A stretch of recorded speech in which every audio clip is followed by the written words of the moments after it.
बिस्मिल्लाहिर्रहमानिर्रहीम। अस्सलामु अलैकुम वरहमतुल्लाहि वबरकातुहू। उम्मुल ऑनलाइन उर्दू लेक्चर में आपको खुशामदीद कहा जाता है। बच्चों, आज का आपका उन्वान है नज़म हम एक हैं। उसके अशार की तशरीह। एक ही कश्ती के हैं मुसाफिर, एक ही मंजिल के राही, अपनी आन पे बंटने वाले हम जांबाज सिपाही।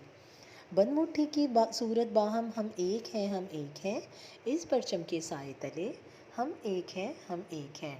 बच्चों, इसकी तशरीह पढ़ते हैं। इस बंद में शायर कौम के मुत्तहिद होने का इजहार कर रहा है। शायर कहता है कि हम तमाम कौम एक ही कश्ती के मुसाफिर हैं। हमारा मद्दुआ, हमारा मकसद, हमारा नज़रिया एक है। हम सब एक ही मंजिल की तरफ रवां दवां हैं। हम वो खुददार सिपाही हैं जो अपने वतन पर जान कुर्बान करने से दरेग नहीं करेंगे।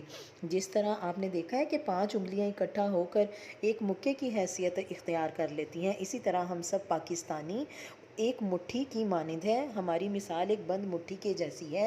हम सब मुत्तहिद हैं, हम सब इकट्ठे हैं, हमारे दरमियान कोई इख्तलाफ नहीं है और हमें कोई भी अलग नहीं कर सकता।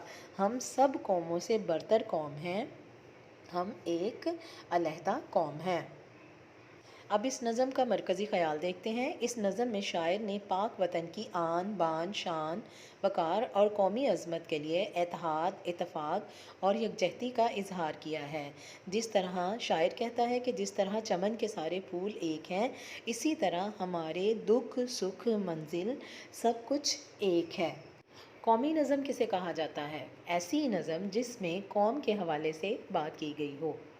तो बच्चों, ये थी आपकी वर्कशीट का सफ़ा नंबर 11, जिसमें हम एक है नज़म की तशरीह, उसका मरकज़ी ख़याल बयान किया गया था।